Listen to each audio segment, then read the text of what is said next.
ಎಲ್ಲರಿಗೂ ನಮಸ್ಕಾರ. ಆಯುಷ್ ಟಿವಿಯ ಯೋಗ ಚಿಕಿತ್ಸೆ ಕಾರ್ಯಕ್ರಮಕ್ಕೆ ಸ್ವಾಗತ. ನನ್ನ ಹೆಸರು ಡಾಕ್ಟರ್ ಯಶಸ್ವಿನಿ ಎನ್. ಇಂದಿನ ಸಂಚಿಕೆಯಲ್ಲಿ ಯೋಗ ಫಾರ್ ಬ್ಯಾಕ್ ಪೇನ್ ಬಂದಾಗ ಏನೆಲ್ಲ ಆಸನಗಳನ್ನು ಮಾಡಬೇಕು, ಬ್ಯಾಕ್ ಪೇನಿಗೆ ಯಾವ ರೀತಿ ನಾವೇ ಮನೆಯಲ್ಲಿ ರಿಲೀಫ್ ಮಾಡ್ಕೋಬಹುದು ಅನ್ನೋದನ್ನ ನೋಡೋಣ. ಮೊದಲಿಗೆ ಪ್ರೇಯರಿಂದ ಶುರು ಮಾಡೋಣ. ಕಾಲ್ಗಳನ್ನು ಹತ್ತಿರ ತಗೊಳ್ಳಿ, ಎರಡು ಕೈಯನ್ನ ನಮಸ್ಕಾರ ಮುದ್ರೆಗೆ ತಗೊಳ್ಳಿ, ಕಣ್ಮುಚ್ಚಿ ದೀರ್ಘವಾದ ಉಸಿರನ್ನು ತಗೊಳ್ಳಿ. ಉಸಿರನ್ನ ಬಿಡ್ತಾ ಓಂಕಾರ ಉಚ್ಚಾರಣೆಯನ್ನು ಮಾಡಿ.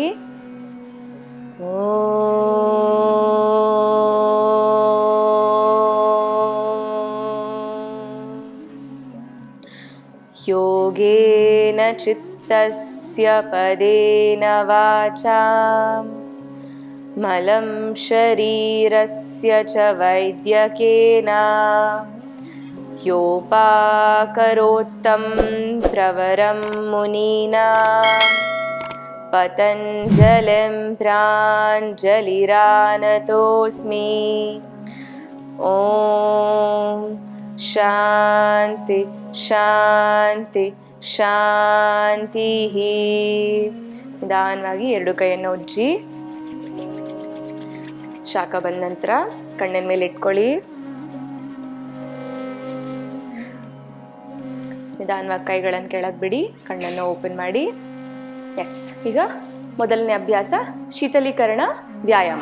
ಇದರಲ್ಲಿ ಏನು ಮಾಡ್ಬೋದು, ಬಾಡಿನ ಹೇಗೆ ಲೂಸನ್ ಮಾಡಬೇಕು, ಆಸನಗಳಿಗೆ ಹೋಗಕ್ಕೆ ಮುಂಚೆ ಹೇಗೆ ನಾವು ಬಾಡಿನ ಟೋನ್ ಮಾಡಬೇಕು. ಫಸ್ಟ್ ಇದರಿಂದ ಶುರು ಮಾಡಿ ನಂತರ ಆಸನಗಳನ್ನ ಮಾಡಬೇಕು. ಫಸ್ಟಿಂದ ಶುರು ಮಾಡೋಣ. ಫಸ್ಟ್ ದೇಹದ ಮೇಲ್ಭಾಗದಿಂದ ನಿಧಾನವಾಗಿ ಕೆಳಗೆ ಹೋಗೋಣ. ಫಸ್ಟು ಕುತ್ತಿಗೆ ಭಾಗ. ಕುತ್ತಿಗೆಯಲ್ಲಿ ಏನು ಮಾಡಬೇಕು, ಕಾಲುಗಳನ್ನು ನೇರವಾಗಿ ಇಟ್ಕೋಬೇಕು, ಭುಜದ ಸಮಾನವಾಗಿ. ಕೈಗಳನ್ನು ಇಲ್ಲ ತೊಡೆ ಮೇಲೆ ಇಟ್ಕೊಳ್ಳಿ, ಇಲ್ಲ ಸೊಂಟದ ಮೇಲೆ ಇಟ್ಕೊಳ್ಳಿ. ನಿಮ್ಗೆ ಯಾವುದು ಈಸಿಯಾಗಿ ಮಾಡ್ಲಿಕ್ಕಾಗತ್ತೋ ಆ ರೀತಿ ಮಾಡಿ. ಫಸ್ಟ್ ಏನು ಮಾಡಬೇಕು, ಅಪ್ ಆ್ಯಂಡ್ ಡೌನ್ ಮೂಮೆಂಟ್ ಮಾಡಬೇಕು. ಕುತ್ತಿಗೆಯಲ್ಲಿ ನಿಧಾನವಾಗಿ ಉಸಿರನ್ನು ತಗೋತಾ ಮೇಲ್ ನೋಡಿ, ಉಸಿರನ್ನು ಬಿಡ್ತಾ ಕೆಳಗೆ ಬನ್ನಿ, ಮೇಲೆ ಕೆಳಗೆ ಮಾಡ್ತಾ ಹೋದಾಗ ಸುಮ್ಮನೆ ಮೇಲೆ ಕೆಳಗೆ ಮಾಡೋದಲ್ಲ, ನಿಧಾನವಾಗಿ ಮಾಡಬೇಕು. ಎಲ್ಲ ಅಭ್ಯಾಸವನ್ನು ನಿಧಾನವಾಗಿ ಮಾಡ್ತಾ ಹೋಗ್ಬೇಕು. ನಿಧಾನವಾಗಿ ಮಾಡಿದಾಗ ನಮಗೆ ಸ್ಟ್ರೆಚ್ ಫೀಲ್ ಆಗುತ್ತೆ. ಉಸಿರನ್ನು ಬಿಡ್ತಾ ಕೆಳಗೆ ಬರಬೇಕು. ಕೆಳಗೆ ಬಂದಾಗ ಗಲ್ಲನ ಎದೆಗೆ ತಾಗ್ಸಕ್ಕೆ ಟ್ರೈ ಮಾಡಬೇಕು. ಉಸಿರು ತಗೊಂಡು ಮೇಲೆ ಹೋಗ್ಬೇಕು. ಮೇಲೆ ಹೋಗ್ತಾ ಹೋದಾಗ ಮುಂದೆ ಭಾಗದಲ್ಲಿ ನಿಮಗೆ ಸ್ಟ್ರೆಚ್ ಫೀಲ್ ಆಗಬೇಕು. ಕೆಳಗೆ ಬಂದಾಗ ಉಸಿರು ಬಿಡ್ತಾ ಹಿಂದೆಗಡೆ ಸ್ಟ್ರೆಚ್ ಫೀಲ್ ಆಗಬೇಕು. ಇನ್ನೊಂದು 5 ರೌಂಡ್ ಮಾಡೋಣ. ಉಸಿರು ತಗೋತಾ ಮೇಲೆ ಹೋಗಿ, ಉಸಿರು ಬಿಡ್ತಾ ಕೆಳಗೆ ಬನ್ನಿ. ಸ್ಟ್ರೆಚನ್ನು ಗಮನಿಸ್ತಾ ಹೋಗಬೇಕು. ಮೇಲೆ ಕೆಳಗೆ, ಮೇಲೆ ಕೆಳಗೆ. ಕೊನೆಯ ರೌಂಡ್. ಉಸಿರು ತಗೊಂಡು ಮೇಲೆ ಹೋಗಿ, ಆದಷ್ಟು ಹಿಂದೆ ಸ್ಟ್ರೆಚ್ ಮಾಡಕ್ಕೆ ಟ್ರೈ ಮಾಡಿ. ಭಾಗದಲ್ಲಿ ಚೆನ್ನಾಗಿ ಸ್ಟ್ರೆಚ್ ಆಗ್ಬೇಕು ನಿಮ್ಗೆ. ಉಸಿರು ಬಿಡುತ್ತಾ ಕೆಳಗೆ ಬನ್ನಿ. ಕೆಳಗೆ ಬಂದಾಗ ಎದೆ ಭಾಗಕ್ಕೆ ನಿಮ್ಮ ಚಿನ್ನನ್ನ ಟಚ್ ಮಾಡಕ್ಕೆ ಟ್ರೈ ಮಾಡಿ. ವಾಪಸ್ ನಿಧಾನಕ್ಕೆ ಸೆಂಟರ್ಗೆ ಬನ್ನಿ. ಈಗ ನೆಕ್ಸ್ಟ್ ಇದೇ ಕುತ್ತಿಗೆಯಲ್ಲಿ ಸೈಡ್ ಮೂವ್ಮೆಂಟ್ ಮಾಡೋಣ. ಈಗ ಇಲ್ಲಿ ಮಾತ್ರ ಸ್ಟ್ರೆಚ್ ಆಯಿತು. ಎರಡೂ ಕಡೆ ಸೈಡ್ಸಲ್ಲಿ ಕೂಡ ಸ್ಟ್ರೆಚ್ ಆಗಬೇಕು. ನಾವು ಯಾವುದೇ ಸ್ಟ್ರೆಚ್ ಮಾಡಿದ್ರು ಎಲ್ಲ ಮಸಲ್ ಆಕ್ಟಿವೇಟ್ ಆಗೋ ಥರ ಮಾಡಬೇಕು. ಒಂದೇ ಕಡೆ ಮಾಡಿ ಬಿಡಬಾರ್ದು ಆಸನನ. ನಿಧಾನವಾಗಿ ಉಸಿರು ತಗೊಳ್ಳಿ. ಉಸಿರು ಬಿಡ್ತಾ ಬಲಗಡೆಗೆ ಬೆಂಡ್ ಮಾಡಿ. ಈಗ ತುಂಬ ಜನ ಏನು ಮಾಡ್ತೀರಾ, ಬಲಗಡೆಗೆ ಬೆಂಡ್ ಮಾಡಿ ಅಂದ ತಕ್ಷಣ ಕೈಯನ್ನು ಮೇಲೆ ತಗೋತೀರಾ. ಕೈಯನ್ನು ಮೇಲೆ ತಗೋಬಾರ್ದು. ಇದು ಭುಜ ಒಂದೇ ಸಮಾನವಾಗಿರಬೇಕು. ಕೈ ಯಾವುದೇ ಕಾರಣಕ್ಕೂ ಮೇಲೆ ಬರಬಾರ್ದು. ಭುಜ ನೇರವಾಗಿರಬೇಕು. ಕುತ್ತಿಗೆ ಮಾತ್ರ ಸೈಡಿಗೆ ಹೋಗಬೇಕು. ಎಷ್ಟಾಗುತ್ತೋ ಅಷ್ಟು ಬೆಂಡ್ ಮಾಡೋಕ್ಕೆ ಟ್ರೈ ಮಾಡಬೇಕು. ಈಗ ಗಮನಿಸ್ತೀರಾ, ನೀವು ಬಲಭಾಗಕ್ಕೆ ಬೆಂಡ್ ಮಾಡಿದಾಗ ಎಡಗಡೆಯಲ್ಲಿ ಸ್ಟ್ರೆಚ್ ಫೀಲ್ ಆಗುತ್ತೆ, ಆಪೋಸಿಟ್ ಸೈಡ್ ಸ್ಟ್ರೆಚ್ ಆಗುತ್ತೆ ಪ್ರತಿ ಸಲ. ವಾಪಸ್ ಉಸಿರು ತಗೊಂಡು ಮಧ್ಯಕ್ಕೆ ಬನ್ನಿ. ಉಸಿರು ಬಿಡ್ತಾ ಎಡಗಡೆಗೆ ಬೆಂಡ್ ಮಾಡಿ. ಮತ್ತೆ ಶೋಲ್ಡರ್ ಸ್ಟ್ರೇಟ್ ಆಗಿರಬೇಕು, ಭುಜ ಸಮಾನವಾಗಿರಬೇಕು. ರೈಟ್ ಸೈಡಲ್ಲಿ ಸ್ಟ್ರೆಚ್ ಫೀಲ್ ಆಗಬೇಕು. ಸುಮ್ಮನೆ ಹೀಗೆ ಮಾಡಿದ್ರೆ ಸ್ಟ್ರೆಚ್ ಗೊತ್ತಾಗಲ್ಲ, ಏನೂ ಪ್ರಯೋಜನ ಇರಲ್ಲ. ನಿಧಾನವಾಗಿ ಚೆನ್ನಾಗಿ ಸ್ಟ್ರೆಚ್ ಆಗೋ ಥರ ಮಾಡಬೇಕು. ಮತ್ತೆ ಮಧ್ಯಕ್ಕೆ ಬನ್ನಿ. ಮತ್ತೆ ವಾಪಸ್ ಎಡಗಡೆ ಬೆಂಡ್ ಮಾಡಿ, ಬಲಗಡೆಯಲ್ಲಿ ಸ್ಟ್ರೆಚ್ ಫೀಲ್ ಮಾಡಿ. ವಾಪಸ್ ಮಧ್ಯ ಬನ್ನಿ. ಉಸಿರು ಬಿಡ್ತಾ ಬಲಗಡೆ ಬೆಂಡ್ ಮಾಡಿ. ವಾಪಸ್ ಮಧ್ಯ ಬನ್ನಿ. ಲೆಫ್ಟಿಗೆ ಹೋಗಿ ರೈಟ್ ಸೈಡಲ್ಲಿ ಸ್ಟ್ರೆಚ್ ಫೀಲ್ ಮಾಡಿ. ವಾಪಸ್ ಮಧ್ಯ ಬನ್ನಿ. ಇನ್ನೊಂದು 2 ರೌಂಡ್ ಮಾಡೋಣ. ಬಲಗಡೆಗೆ ಬೆಂಡ್ ಮಾಡಿ. ನಿಧಾನವಾಗಿ ಮಧ್ಯಕ್ಕೆ ಬನ್ನಿ. ಉಸಿರು ಬಿಡ್ತಾ ಎಡಗಡೆ ಬೆಂಡ್ ಮಾಡಿ. ಶೋಲ್ಡರ್ಸ್, ಭುಜ ಯಾವಾಗಲೂ ಸ್ಟ್ರೇಟ್ ಆಗಿರಬೇಕು.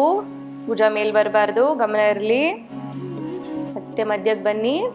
ಕೊನೆ ಸುತ್ತು ಉಸಿರನ್ನು ಬಿಡ್ತಾ ರೈಟ್ ಸೈಡಿಗೆ ಬೆಂಡ್ ಮಾಡಿ. ಎಡಗಡೆ ಸ್ಟ್ರೆಚ್ ಆಗ್ತಿರೋದನ್ನ ಫೀಲ್ ಮಾಡಿ. ವಾಪಸ್ ನಿಧಾನವಾಗಿ ಉಸಿರು ತಗೊಂಡು ಮಧ್ಯ ಬನ್ನಿ.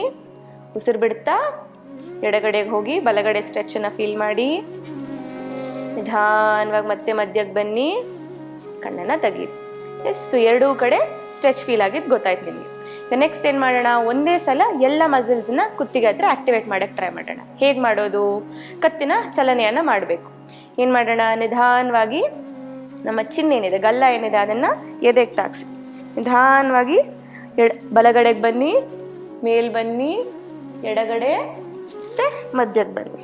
ಎಸ್, ಸೊ ಇದು ಮಾಡಿದ್ರೆ ಏನಾಗ್ತದೆ, ಎಲ್ಲ ಮಸಲ್ಸಲ್ಲೂ ಮೂವ್ಮೆಂಟ್ ಆಗ್ತದೆ. ಸೊ ಇದನ್ನೇ ಇನ್ನೊಂದು 5 ರೌಂಡ್ ಮಾಡೋಣ. ಎಲ್ಲ ಮೂವ್ಮೆಂಟು ನಿಧಾನಕ್ಕೆ ಆಗಬೇಕು, ಯಾವುದನ್ನೇ ಅರ್ಜೆಂಟಾಗಿ ಮಾಡೋಕ್ಕೆ ಹೋಗಬೇಡಿ. ಎಷ್ಟು ನಿಧಾನಕ್ಕೆ ಮಾಡ್ತೀರೋ ಅಷ್ಟು ಒಳ್ಳೆಯದು ನಿಮ್ಮ ಮಸಲ್ಸ್ಗೆ. ಎಸ್, ನಿಧಾನಕ್ಕೆ ಬನ್ನಿ,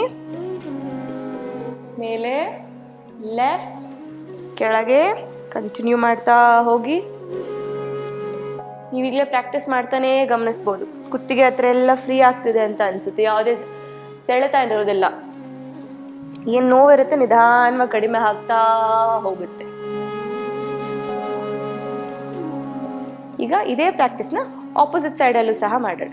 ಹೇಗೆ ಮಾಡೋದು, ವಾಪಸ್ ಮತ್ತೆ ಮಧ್ಯಕ್ಕೆ ಬನ್ನಿ, ಗಲ್ಲನ ಎದೆಗೆ ತಾಗಿಸಿ, ನಿಧಾನವಾಗಿ ಎಡಗಡೆಗೆ ತಿರುಗಿ, ಮತ್ತೆ ಮೇಲೆ ಬಲಗಡೆಗೆ, ಕೆಳಗೆ ಕಂಟಿನ್ಯೂ ಮಾಡಿ. ನಿಧಾನಕ್ಕೆ ಮಾಡಿ,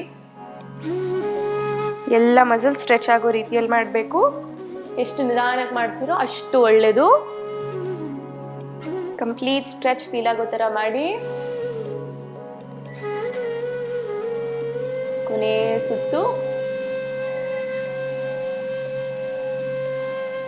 ವಾಪಸ್ ಮಧ್ಯ ಬನ್ನಿ. ಈಗ ಗಮನಿಸ್ಬೋದು ನೀವು ಕುತ್ತಿಗೆ ಭಾಗದಲ್ಲಿ ಮತ್ತೆ ನಿಮ್ಮ ಭುಜದ ಭಾಗದಲ್ಲಿ ಏನೊಂದು ಸ್ಟಿಫ್ನೆಸ್ ಅಂತ ಏನಿತ್ತು, ಏನೊಂದು ಹಿಡ್ಕೊಂಡಂಗೆ ಏನಿತ್ತು, ಅದು ಸ್ವಲ್ಪ ಫ್ರೀ ಆಗ್ತಾ ಬರುತ್ತೆ ನಿಧಾನವಾಗಿ. ಎಸ್, ಮುಂದಿನ ಅಭ್ಯಾಸ ಮಾಡೋಣ. ನೆಕ್ಸ್ಟ್ ಏನು ಮಾಡೋದು, ನಾ ಹೇಳಿದೆ ಪಾರ್ಟ್ ಬೈ ಪಾರ್ಟ್ ಹೋಗೋಣ ಅಂತ. ಸೊ ನೆಕ್ಸ್ಟ್ ಬಂದ್ಬಿಟ್ಟು ಶೋಲ್ಡರ್ ಬರುತ್ತೆ, ಶೋಲ್ಡರ್ ಅಥವಾ ಭುಜ. ಇದರಲ್ಲಿ ಏನು ಮಾಡಬೇಕು, ಇದನ್ನು ಅಪ್ ಆ್ಯಂಡ್ ಡೌನ್ ಮೂವ್ಮೆಂಟ್ ಮಾಡ್ತೀರಾ. ಏನು ಮಾಡ್ತೀರಾ, ಉಸಿರು ತಗೊಂಡು ಭುಜನ ಮೇಲೆ ತಗೊಳ್ಳಿ, ಉಸಿರು ಬಿಡುತ್ತಾ ಕೆಳಗೆ.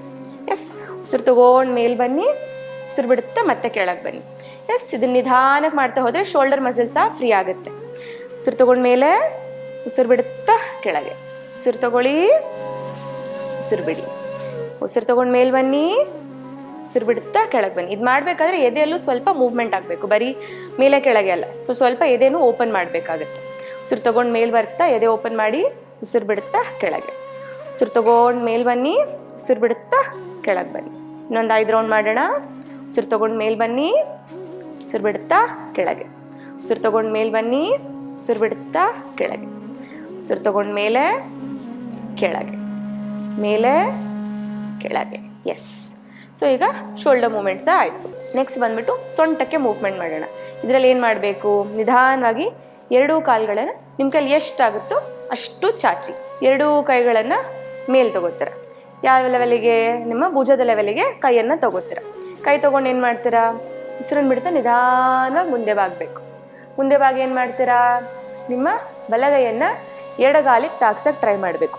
ನಿಮಗೆ ಮಂಡಿ ಮುಟ್ಲಿಕ್ಕಾಗುತ್ತಾ ಮಂಡಿ ಮುಟ್ಟಿ, ಪಾದ ಮುಟ್ಬೋದಾ ಪಾದ ಮುಟ್ಟಿ, ನೆಲ ತಾಗ್ಲಿಕ್ಕಾಗುತ್ತಾ ನೆಲ ತಾಗಿಸಿ. ನಿಮಗೆ ಎಲ್ಲಾಗುತ್ತೋ, ಯಾವ ಲೆವೆಲಲ್ಲಾಗುತ್ತೋ ಅಲ್ಲೇ ಮಾಡಿ. ಸೊ ಕಷ್ಟಪಟ್ಕೊಂಡು ಒಂದೇ ಸಲ ಕೆಳಗೆ ಹೋಗ್ತೀನಿ ಅದನ್ನು ಮಾಡೋಕ್ಕೆ ಹೋಗ್ಬಾರ್ದು. ನಿಮ್ಮ ಕೈಯಲ್ಲಿ ಎಷ್ಟು ಮಾಡೋಕ್ಕಾಗುತ್ತೋ ಅಷ್ಟೇ ಮಾಡಬೇಕು. ಆ್ಯಂಡ್ ನಿಧಾನವಾಗಿ ಮಾಡಬೇಕು. ಎಸ್, ಸೊ ನಿಧಾನವಾಗಿ ಬೆಂಡ್ ಮಾಡಿ ಕೆಳಗೆ ಬನ್ನಿ, ಮೇಲ್ ನೋಡಿ. ಈಗ ಎಡಗೈಯನ್ನು ಮೇಲ್ ನೋಡಬೇಕು. ಎಸ್, ಮತ್ತೆ ನಿಧಾನವಾಗಿ ಮಧ್ಯ ಬನ್ನಿ, ಮಧ್ಯ ಬಂದು ಮತ್ತೆ ಆಪೋಸಿಟ್ ಸೈಡಿಗೆ ಹೋಗಬೇಕು. ಎಡಗೈಯಿಂದ ಬಲಗಾಲನ್ನು ಮುಟ್ಟಬೇಕು, ಮತ್ತೆ ಬಲಗೈಯನ್ನು ನೋಡಬೇಕು. ಎಸ್, ಇದು ಮಾಡ್ತಾ ಹೋದಾಗ ದೇಹದ ಸೈಡಲ್ಲಿ ಸ್ಟ್ರೆಚ್ ಫೀಲ್ ಆಗುತ್ತೆ ನಿಮಗೆ. ವಾಪಸ್ ಮತ್ತೆ ಮಧ್ಯಕ್ಕೆ ಬನ್ನಿ, ಮತ್ತೆ ಎಡಗಡೆ ಹೋಗಿ. ಇದು ಮಾಡ್ತಾ ಇದ್ದಾಗ ಗಮನಿಸ್ತೀರಾ ನೀವು, ಎಡ ಪೃಷ್ಠ ಭಾಗದಲ್ಲಿ ಮತ್ತೆ ಬಲಗಡೆ ಸೊಂಟದಲ್ಲಿ ಸ್ಟ್ರೆಚ್ ಫೀಲ್ ಆಗ್ತಿದೆ ಅಂತ. ಎಸ್, ನಿಧಾನವಾಗಿ ಮತ್ತೆ ಮಧ್ಯಕ್ಕೆ ಬನ್ನಿ, ಮತ್ತೆ ಆಪೋಸಿಟ್ ಸೈಡ್ ಹೋಗಿ. ಎಷ್ಟು ನಿಧಾನಕ್ಕಾಗುತ್ತೋ ಅಷ್ಟು ನಿಧಾನಕ್ಕೆ ಮಾಡೋಕ್ಕೆ ಟ್ರೈ ಮಾಡ್ಬೇಕು. ನೀವು ಫಾಸ್ಟಾಗಿ ಮಾಡಿದ್ರೆ ನೋವು ಜಾಸ್ತಿ ಆಗೋ ಚಾನ್ಸ್ ಇರುತ್ತೆ. ಬಸ್, ಕೊನೆ ರೌಂಡ್. ನಿಧಾನಕ್ಕೆ ಬನ್ನಿ, ಮೇಲೆ ನೋಡ್ತಾ ಹೋಗಿ. ಗಮನನ ನಿಮ್ಮ ಭುಜದ ಕಡೆಗೆ, ಸೊಂಟದ ಕಡೆಗೆ ಮತ್ತೆ ಪೃಷ್ಠಭಾಗದ ಮೇಲೆ ಇಟ್ಕೊಳ್ಳಿ. ಸ್ಟ್ರೆಚ್ ಎಲ್ಲೆಲ್ಲ ಫೀಲ್ ಆಗ್ತಿದೆ ಅಂತ ಗಮನಿಸ್ತಾ ಹೋಗಿ. ಸ್ಟ್ರೆಚ್ ಆಗ್ತಾ ಇರೋ ಮಸಲ್ಸ್ ಎಲ್ಲ, ಸ್ಟಿಫ್ನೆಸ್ ಏನಿದೆ ಅದೆಲ್ಲ ನಿಧಾನಕ್ಕೆ ಫ್ರೀ ಆಗ್ತಾ ಇದೆ. ವಾಪಸ್ ಮತ್ತೆ ಮಧ್ಯಕ್ಕೆ ಬಂದು ಕೊನೆಯ ಸುತ್ತು. ಬಲಗಡೆಗೆ ಹೋಗಿ ಬಲಗೈಯನ್ನು ನೋಡಿ ಮೇಲೆ. ಹೇಗೆ ಸ್ಟ್ರೆಚ್ ಆಗ್ತಿದೆ, ಮಸಲ್ಸ್ ಎಲ್ಲ ಹೇಗೆ ಫ್ರೀ ಆಗ್ತಿದೆ ಅಂತ ಗಮನಿಸ್ತಾ ಹೋಗಿ. ಎಷ್ಟೊತ್ತು ಹೋಲ್ಡ್ ಮಾಡ್ಲಿಕ್ಕಾಗುತ್ತೋ ಅಷ್ಟೊತ್ತು ಇದೇ ಆಸನದಲ್ಲಿರಿ. ಆರಾಮಾಗಿ ಉಸಿರಾಡಿ. ಉಸಿರಿಡ್ಕೋಬಾರ್ದು ಯಾವುದೇ ಕಾರಣಕ್ಕೂ. ಉಸಿರಿಡ್ಕೊಂಡ್ರೆ ನೋವು ಜಾಸ್ತಿ ಆಗುತ್ತೆ. ಉಸಿರಾಡ್ತಾ ಇರಿ. ನಿಧಾನಕ್ಕೆ ವಾಪಸ್ ಮಧ್ಯ ಬನ್ನಿ. ಬೆನ್ನನ್ನು ಸೀದಾ ಮಾಡ್ಕೊಳ್ಳಿ. ಕೈಗಳನ್ನು ಕೆಳಗಿಳಿಸಿ. ಎರಡು ಕಾಳುಗಳನ್ನು ಹತ್ತಿರ ತಗೊಂಡು ಸೆಂಟರಿಗೆ ಬನ್ನಿ. ಕೈಗಳ ಹಿಂದೆ ತಗೊಂಡು ಕಣ್ಮುಚ್ಚಿ. ಎಸ್, ಈಗ ಕಣ್ಮುಚ್ಚಿದಾಗ ನಿಮಗೆ ಫೀಲ್ ಆಗ್ತಾ ಇರುತ್ತೆ ಪೃಷ್ಠಭಾಗದಲ್ಲಿ, ಸೊಂಟ ಭಾಗದಲ್ಲಿ ಮತ್ತು ಭುಜದಲ್ಲಿ ಸ್ಟ್ರೆಚ್ ಆಗಿರೋದು. ಸ್ಟ್ರೆಚ್ ಆದಾಗ ಏನಾಗುತ್ತೆ, ಬ್ಯಾಕ್ ಪೇನ್ ಏನಕ್ಕೆ ಬರುತ್ತೆ, ನಮಗೆ ಮಸಲ್ಸ್ ಎಲ್ಲ ಸ್ಟಿಫ್ ಆಗಿರುತ್ತೆ, ಯಾವುದೇ ರೀತಿ ಮೂವ್ಮೆಂಟ್ ಮಾಡಿರಲ್ಲ ನಾವು. ಸೊ ಮೂವ್ಮೆಂಟ್ ಮಾಡಿದಾಗ ಏನಾಗುತ್ತೆ, ರಕ್ತ ಸಂಚಾರ ಜಾಸ್ತಿ ಆಗ್ತಾ ಹೋಗುತ್ತೆ. ರಕ್ತ ಸಂಚಾರ ಜಾಸ್ತಿ ಆದಾಗ ಏನಾಗುತ್ತೆ, ಸೊ ಮಸಲ್ಸ್ ಎಲ್ಲ ನಿಧಾನಕ್ಕೆ ಫ್ರೀ ಆಗಕ್ಕೆ ಶುರು ಆಗುತ್ತೆ.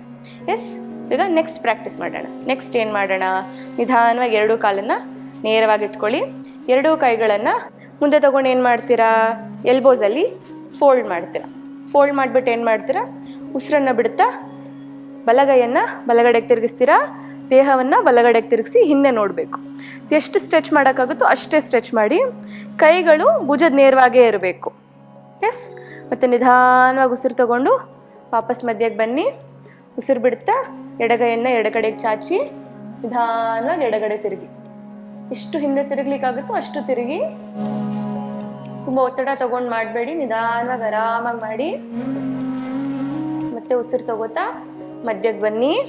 ಇದು ಮಾಡ್ತಾ ಇರುವಾಗ ನೋಡ್ಬೋದು ನೀವು, ನಿಮ್ಮ ಬೆನ್ನಿನ ಮೇಲ್ಭಾಗ ಏನಿದೆ ಅಲ್ಲಿ ನಿಮಗೆ ಫ್ರೀ ಅನ್ನಿಸ್ತಿರುತ್ತೆ. ಸೊ ಅಲ್ಲಿ ಸ್ಟ್ರೆಚ್ ಆಗ್ತಾ ಇರುತ್ತೆ.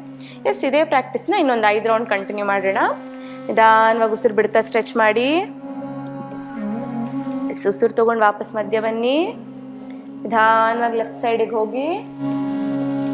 ಕಾಲ್ಗಳು ಯಾವಾಗಲೂ ನೇರವಾಗೇ ಇರಬೇಕು, ಕಾಲ್ಗಳನ್ನು ಅಲ್ಲಾಡಿಸ್ಬೇಡಿ.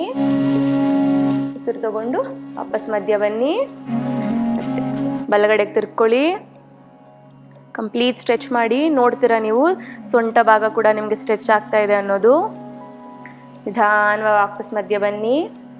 ಮತ್ತೆ ಲೆಫ್ಟ್ ಸೈಡಿಗೆ ಹೋಗಿ. ಎಷ್ಟಾಗುತ್ತೋ ಅಷ್ಟು ಸ್ಟ್ರೆಚ್ ಮಾಡಿ. ಕಾಲು ನೇರ ಇಟ್ಕೊಂಡು ಹಿಂದೆ ನೋಡಿ. ಉಸಿರು ತಗೊಂಡು ವಾಪಸ್ ಮಧ್ಯ ಬನ್ನಿ. ನಿಧಾನವಾಗಿ ಎರಡು ಕೈಗಳನ್ನು ಕೆಳಗಿಳಿಸಿ. ಈಗ ಶೀತಲೀಕರಣ ವ್ಯಾಯಾಮದ ಕೊನೆಯ ಆಸನವನ್ನು ಮಾಡೋಣ. ಎರಡು ಕೈಗಳನ್ನು ಸೊಂಟದ ಮೇಲೆ ಇಟ್ಕೊಳ್ಳಿ.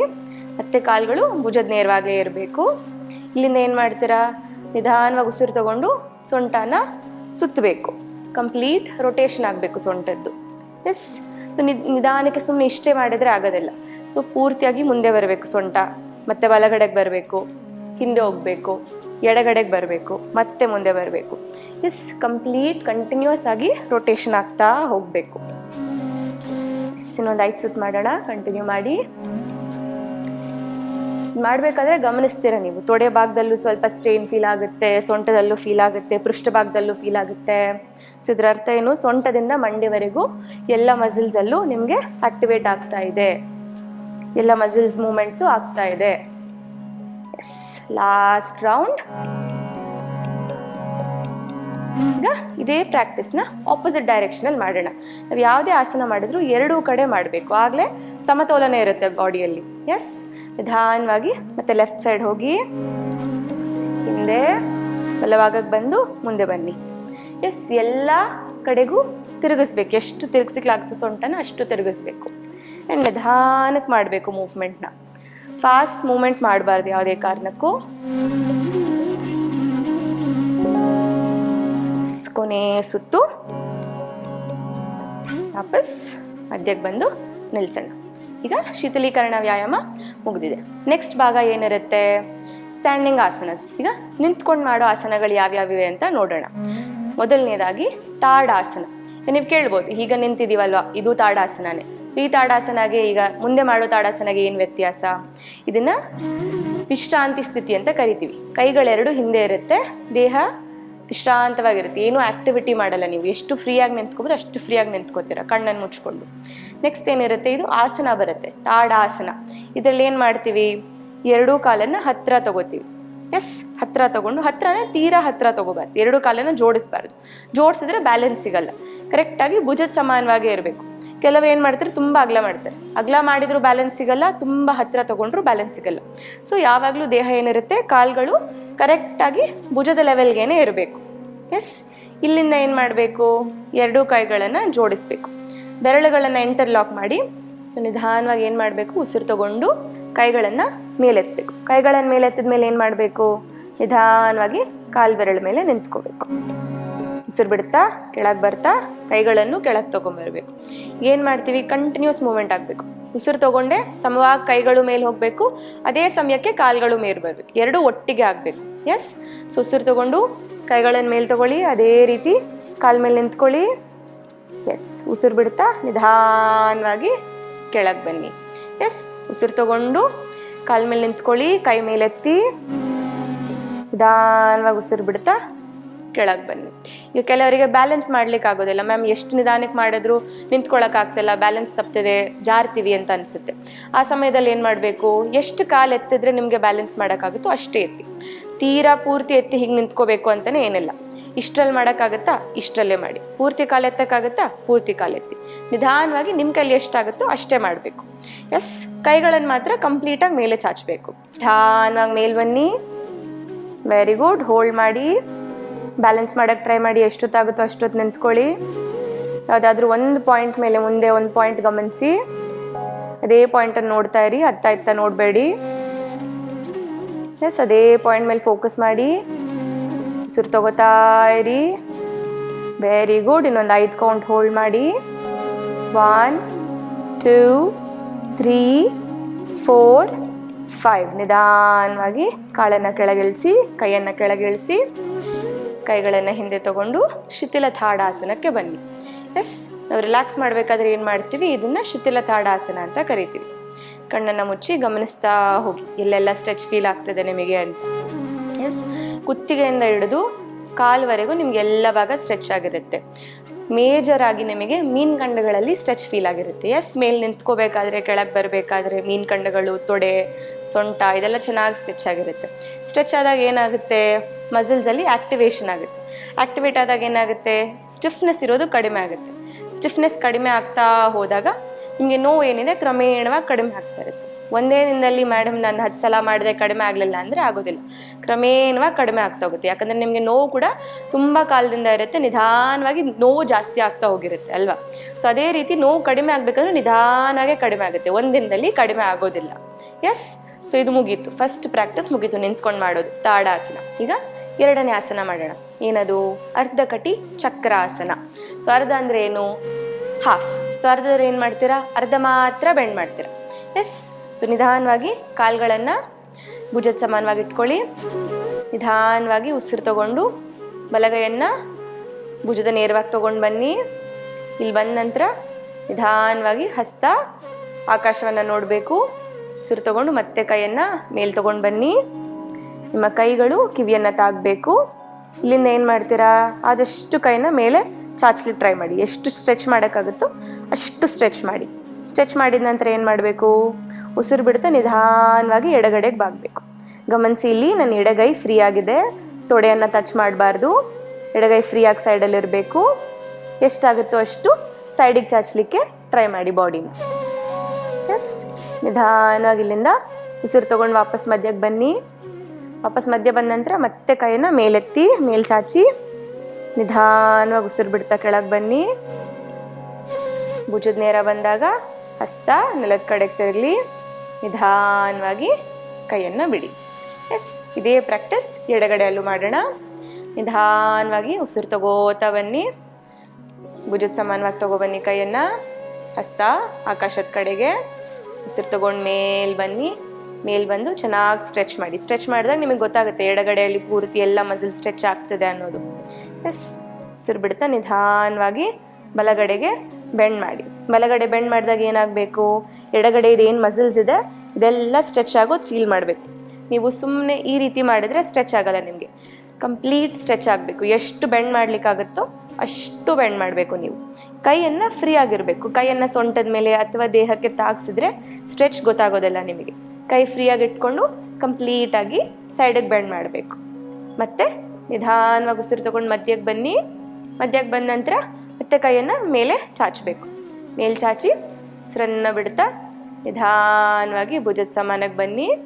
ಉಸಿರು ಬಿಡ್ತಾ ಕೈಯನ್ನು ಕೆಳಗೆ ತಿರುಗಿಸಿ ನಿಧಾನವಾಗಿ ಕೈಯನ್ನು ರಿಲೀಸ್ ಮಾಡಿ. ಈಗ 2 ಕೈಯನ್ನು ಹಿಂದೆ ತಗೊಳ್ಳಿ. ಕಾಲನ್ನು ಒಂದು ಸ್ವಲ್ಪ ಅಗಲ ಮಾಡಿಕೊಂಡು ಕಣ್ಮುಚ್ಚಿ ಗಮನಿಸ್ತಾ ಹೋಗಿ ಎಲ್ಲೆಲ್ಲ ಸ್ಟ್ರೆಚ್ ಫೀಲ್ ಆಗಿದೆ ನಿಮಗೆ ಅಂತ. ಎಸ್, ಈಗ ನೀವು ಗಮನಿಸಿದ್ರೆ ದೇಹದ ಸೈಡ್ಸಲ್ಲಿ ನಿಮಗೆ ಸ್ಟ್ರೆಚ್ ಆಗಿದೆ. ಬೆನ್ನಿನ ಸೈಡಲ್ಲಿರೋ ಮಸಲ್ ಎಲ್ಲ ಸ್ಟ್ರೆಚ್ ಆಗಿರುತ್ತೆ. ಸೊ ಬೆನ್ನು ಅಂದರೆ ಬರೀ ಮಧ್ಯದಲ್ಲಿರೋದಲ್ಲ, ಬೆನ್ನು ಇದೆಲ್ಲ ಒಂದೇ ಮಸಲ್ ಗ್ರೂಪ್ ಬರುತ್ತೆ. ಸೊ ಬೆನ್ನಿನಲ್ಲಿ ಸಣ್ಣ ಸಣ್ಣ ಮಾಂಸಖಂಡಗಳು ಇರುತ್ತೆ, ದೊಡ್ಡ ದೊಡ್ಡ ಮಾಂಸಖಂಡಗಳು ಇರುತ್ತೆ. ಸೊ ಈ ಆಸನ ಮಾಡಿದಾಗ ಏನಾಗುತ್ತೆ, ದೊಡ್ಡ ಮಾಂಸಖಂಡಗಳೇನಿದೆ ಸೈಡ್ಸಲ್ಲಿ ಅವೆಲ್ಲ ಸ್ಟ್ರೆಚ್ ಆಗ್ತವೆ. ಈಗ ಕೊನೆಯ ಆಸನ ಮಾಡೋಣ ನಿಂತ್ಕೊಂಡು ಮಾಡೋ ಸೀರೀಸಲ್ಲಿ. ಇದರ ಹೆಸರು ಕಟಿ ಚಕ್ರಾಸನ. ಇದಕ್ಕೆ ಮುಂಚೆ ಏನು ಮಾಡಿದ್ವಿ, ಅರ್ಧ ಕಟಿ ಚಕ್ರಾಸನ. ಅರ್ಧ ಕಟಿ ಚಕ್ರಾಸನ ಅಂದ್ರೆ ಏನು, ಅರ್ಧ ಮಾತ್ರ ಬೆಂಡ್ ಮಾಡಿದ್ರಿ, ಅರ್ಧ ಮಾತ್ರ ಸೈಡಿಗೆ ಟ್ವಿಸ್ಟ್ ಮಾಡಿದ್ರಿ. ಕಟಿ ಚಕ್ರಾಸನ ಅಂದ್ರೆ ಏನು, ಅರ್ಧ ಇಲ್ಲ, ಅದರಲ್ಲಿ ಪೂರ್ತಿ ಇದೆ. ಕಟಿ ಚಕ್ರಾಸನ ಅಂದ್ರೆ ಪೂರ್ತಿ ಸ್ಟ್ರೆಚ್ ಮಾಡ್ತೀರಾ. ಸೊ ಇದರಲ್ಲಿ ಏನು ಮಾಡ್ತೀರಾ, ಕಾಲನ್ನು ಮತ್ತೆ ಭುಜದ ನೇರವಾಗಿ ಇಟ್ಕೊಳ್ಳಿ. ಇದು ಎಲ್ಲ ಆಸನದಲ್ಲೂ ಕಾಮನ್ ಆಗಿರುತ್ತೆ. ಸೊ ನಿಮಗೆ ಸ್ಪೆಷಲ್ ಆಗಿ ಹೇಳಬೇಕು, ಕಾಲನ್ನು ಅಗಲ ಮಾಡಿ ಅಥವಾ ಹತ್ರ ತಗೊಳ್ಳಿ ಅಂತ ಹೇಳದೇ ಇದ್ರೆ ಇದೇ ಪೊಸಿಷನಲ್ಲೇ ಇರಬೇಕು. ಇದು ಸಮಸ್ಥಿತಿ, ಯಾವಾಗಲೂ ಇದೇ ರೀತಿ ಇರಬೇಕು ಕಾಲುಗಳು. ನಿಧಾನವಾಗಿ 2 ಕೈಗಳನ್ನು ದೇಹದಿಂದ ಸೈಡಿಗೆ ತಗೊಳ್ಳಿ, ಭುಜದ ಸಮಾನ ತಗೊಳ್ಳಿ. ಗಿಲ್ಲಿಂದ ಏನು ಮಾಡ್ತೀರಾ, ಉಸಿರು ಬಿಡುತ್ತಾ ನಿಧಾನವಾಗಿ ಬಲಗೈಯನ್ನು ಸೊಂಟದ ಮೇಲೆ ಇಟ್ಕೊಳ್ಳಿ. ಎಡಗೈಯನ್ನು ಬಲ ಭುಜದ ಮೇಲೆ ಇಟ್ಕೊಂಡು ಹಿಂದೆ ತಿರುಗಬೇಕು, ಬಲ ಕಡೆಗೆ ತಿರುಗಬೇಕು. ಗಮನ ಇರಲಿ, ನಿಮ್ಮ ತೊಡೆ ಮತ್ತು ಕಾಲು ಬೆರಳುಗಳು ಮುಂದೆನೇ ಇರಬೇಕು. ತುಂಬ ಸಲ ಏನು ಮಾಡ್ತಾರೆ ಜನ, ಹೀಗೆ ಕಂಪ್ಲೀಟ್ ಹಿಂದೆ ತಿರುಗಿಬಿಡ್ತಾರೆ. ಸೊ ಇದು ಚೇಂಜ್ ಆಗಬಾರ್ದು. ಕಾಲು ಯಾವಾಗಲೂ ಅದೇ ಪೊಸಿಷನಲ್ಲೇ ಇರಬೇಕು. ಕಾಲಲ್ಲೇ ಇಟ್ಕೊಂಡು ನಿಧಾನವಾಗಿ ಹಿಂದೆ ತಿರುಗಿ ಗಮನಿಸಿ. ಎಷ್ಟು ಹಿಂದೆ ತಿರುಗ್ಲಿಕ್ಕಾಗುತ್ತೋ ಅಷ್ಟು ಹಿಂದೆ ತಿರುಗಬೇಕು. ಎಸ್, ನಿಧಾನವಾಗಿ ಉಸಿರು ಬಿಡ್ತಾ ಮಧ್ಯ ಬನ್ನಿ. 2 ಕೈಯನ್ನು ರಿಲೀಸ್ ಮಾಡಿ. ಏನು ಮಾಡಬೇಕು, ಒಂದು ಆಸನ ಆಯಿತು, ಮತ್ತೆ ಆಪೋಸಿಟ್ ಸೈಡಲ್ಲೂ ಮಾಡಬೇಕು. ಆವಾಗಲೇ 2 ಕಡೆ ಸ್ಟ್ರೆಚ್ ಆಗುತ್ತೆ ಅಲ್ವಾ. ನಿಧಾನವಾಗಿ ಎಡಗೈಯನ್ನು ಸೊಂಟದ ಮೇಲೆ ಇಟ್ಕೊಂಡು ಬಲಗೈಯನ್ನು ಎಡಭುಜದ ಮೇಲೆ ಇಟ್ಕೊಂಡು ಎಡಗಡೆಗೆ ತಿರುಗಿ. ಎಸ್, ಸಂಪೂರ್ಣ ಸ್ಟ್ರೆಚ್ ಆಗುವಷ್ಟು ತಿರುಗಿ. ಕಾಲ್ಗಳು ನೇರವಾಗಿರ್ಬೇಕು, ಗಮನ ಇರಲಿ. ವಾಪಸ್ ಮತ್ತೆ ಮಧ್ಯಕ್ಕೆ ಬನ್ನಿ. ಕೈಗಳೆರಡನ್ನು ರಿಲೀಸ್ ಮಾಡಿ ವಾಪಸ್ ಶಿಥಿಲ ತಾಡಾಸನ. ಕೈಗಳ ಹಿಂದೆ ತಗೊಂಡು ಕಾಲನ್ನೊಂದು ಸ್ವಲ್ಪ ಅಗಲ ಚಾಚಿ ಕಣ್ಣನ್ನು ಮುಚ್ಚಿ. ಎಸ್, ಈಗ ನೀವು ಗಮನಿಸಿರ್ಬೋದು, ಎಲ್ಲ ಆಸನ ಮಾಡಿದಾಗ ಏನಾಗಿದೆ, ನಿಮ್ಮ ಇಡೀ ಬೆನ್ನು ಸ್ಟ್ರೆಚ್ ಆದಂಗೆ ಫೀಲ್ ಆಗ್ತಿದೆ. ಸೊ ಇಡೀ ಬೆನ್ನು ಏನು ಹಿಡ್ಕೊಂಡಿತ್ತು, ಇವಾಗ ಒಂದು ಸ್ವಲ್ಪ ಫ್ರೀ ಆಗಿದೆ ಬೆನ್ನು. ಫ್ರೀ ಆದ್ರಿಂದ ಏನಾಗಿದೆ, ಏನಕ್ಕೆ ಹಿಂಗೆ ಫ್ರೀ ಆಗ್ತದೆ, ಯಾವುದೋ ಒಂದು ಪೊಸಿಷನಲ್ಲಿ ಕೂತಿರ್ತಾರೆ, ಕರೆಕ್ಟಾಗಿರಲ್ಲ. ನಮ್ಮ ಬೆನ್ನು ಏನು ಹಿಂಗಿರೋದಕ್ಕಿದೆ. ನಾವೇನು ಮಾಡ್ತೀವಿ, ತುಂಬ ಸಲ ಹಿಂಗೆ ಕೂತಿರ್ತೀವಿ, ಫೋನ್ ನೋಡ್ಕೊಂಡು ಹಿಂಗಿರ್ತೀವಿ. ಸೊ ಬೆನ್ನು ನೇರವಾಗೇ ಇರಲ್ಲ. ಸೊ ಹಿಂಗಿದ್ದಾಗ ಏನಿರುತ್ತೆ, ಇದು ನಮ್ಮ ನಾರ್ಮಲ್ ಪೊಸಿಷನ್ ಅಲ್ಲ. ಸೊ ಅದರಿಂದ ಪೇಯ್ನ್ ಬರುತ್ತೆ. ಸೊ ನೀವು ವಾಪಸ್ ಹಿಂಗೆ ಬಂದು ಎಲ್ಲ ಶೀತಲೀಕರಣ ಮಾಡಿ ಮತ್ತೆ ಆಸನಗಳನ್ನ ಮಾಡಿದಾಗ ಏನಾಗುತ್ತೆ, ಬೆನ್ನು ನಾರ್ಮಲ್ ಪೊಸಿಷನಿಗೆ ವಾಪಸ್ ಬರುತ್ತೆ. ಸೊ ನಮ್ಮ ಮಾಂಸಖಂಡಗಳು ಯಾವ ಪೊಸಿಷನಲ್ಲಿ ಇರಬೇಕೋ ಅದರ ಸಮಸ್ಥಿತಿಗೆ ಬರುತ್ತೆ. ಸಮಸ್ಥಿತಿಗೆ ಬಂದಾಗ ಏನಾಗುತ್ತೆ, ಸಣ್ಣ ಸಣ್ಣ ಮಾಂಸಗಳೇನಿರುತ್ತೆ ಮತ್ತು ದೊಡ್ಡ ಮಾಂಸಗಳೇನಿರುತ್ತೆ ಬೆನ್ನಲ್ಲಿ ಎಲ್ಲನೂ ಸ್ಟ್ರೆಚ್ ಆಗುತ್ತೆ. ಇದೆಲ್ಲ ಸ್ಟ್ರೆಚ್ ಆದಾಗ ಏನಾಗುತ್ತೆ, ಏನು ಹಿಡ್ಕೊಂಡಿರುತ್ತೆ, ಏನು ನೋವಿರುತ್ತೆ, ಕ್ರಮೇಣ ಕಡಿಮೆ ಆಗ್ತಾ ಹೋಗುತ್ತೆ. ಸೊ ಎಲ್ಲ ಪ್ರಾಕ್ಟೀಸನ್ನು ಕಂಟಿನ್ಯೂಸ್ ಆಗಿ ಮಾಡಬೇಕು. ಇನ್ನೊಂದು ಏನು ಮೇನ್ ಗಮನ ಇಟ್ಕೋಬೇಕು ಅಂದರೆ, ನಾವು ಯಾವುದೇ ಪ್ರಾಕ್ಟೀಸ್ ಮಾಡಿದ್ವಲ್ಲ, ಇವಾಗ ಬ್ಯಾಕ್ ಪೇನ್ ಇರೋರು ಇದನ್ನು ಫಾಸ್ಟಾಗಿ ಮಾಡಬಾರ್ದು, ಡೈನಾಮಿಕ್ ಆಗಿ ಮಾಡಬಾರ್ದು. 10 ರೌಂಡ್ ಮಾಡಿ ಅಂದರೆ 10 ನಿಮಿಷ ಆದರೂ ತೊಂದರೆ ಇಲ್ಲ, ನಿಧಾನವಾಗಿ ಮಾಡಬೇಕು. 10 ರೌಂಡ್ ಮಾಡಬೇಕು ಅಂತ 1 ನಿಮಿಷದಲ್ಲಿ 10 ರೌಂಡ್ ಮಾಡಿದರೆ ಪೇನ್ ಜಾಸ್ತಿ ಆಗುತ್ತೆ, ಕಡಿಮೆ ಅಂತೂ ಆಗೋದಿಲ್ಲ. ಸೊ ಎಷ್ಟು ನಿಧಾನಕ್ಕೆ ಆಗುತ್ತೋ ಅಷ್ಟು ನಿಧಾನಕ್ಕೆ ಮಾಡ್ತಾ ಬರಬೇಕು. ಎಸ್, ಸೊ ಇವತ್ತಿನ ಸಂಚಿಕೆಯಲ್ಲಿ ಶೀತಲೀಕರಣ ಮತ್ತು ನಿಂತ್ಕೊಂಡು ಮಾಡೋ ಆಸನಗಳನ್ನ ಕಲ್ತ್ಕೊಂಡಿದ್ದೀವಿ. ಮುಂದಿನ ಸಂಚಿಕೆಯಲ್ಲಿ ಕೂತ್ಕೊಂಡು ಮಾಡೋ ಮತ್ತು ಮಲ್ಕೊಂಡು ಮಾಡೋ ಆಸನಗಳನ್ನು ಕಲ್ತ್ಕೊಳ್ಳೋಣ. ಎಸ್, ಧನ್ಯವಾದಗಳು. ಈ ಸೆಷನನ್ನು ನಮಸ್ಕಾರದೊಂದಿಗೆ ಮುಗಿಸೋಣ. ನಮಸ್ಕಾರ ಮುದ್ರೆ. ಕಣ್ಣು ಮುಚ್ಚಿ ದೀರ್ಘವಾದ ಉಸಿರನ್ನು ತಗೊಳ್ಳಿ. ಉಸಿರನ್ನು ಬಿಡ್ತಾ ಓಂಕಾರನ ಉಚ್ಚಾರಣೆಯನ್ನು ಮಾಡಿ.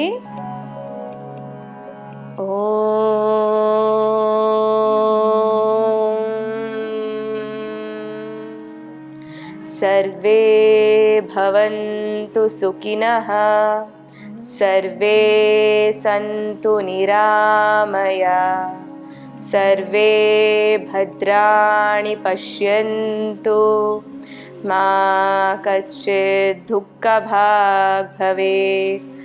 ಓಂ ಶಾಂತಿ ಶಾಂತಿ ಶಾಂತಿ. 2 ಕೈಗಳನ್ನು ರಬ್ ಮಾಡಿ. ನಿಧಾನವಾಗಿ ಶಾಖವನ್ನ ಕಣ್ಣಿನ ಸುತ್ತ ಇಟ್ಕೊಳ್ಳಿ. ಹಸ್ತಗಳನ್ನ ಕಣ್ಣಿನ ಮುಂದೆ ತಗೊಂಡು ಕೈಗಳನ್ನ ನೋಡಿ ಕಣ್ ತೆಗೀರಿ. ಧನ್ಯವಾದಗಳು.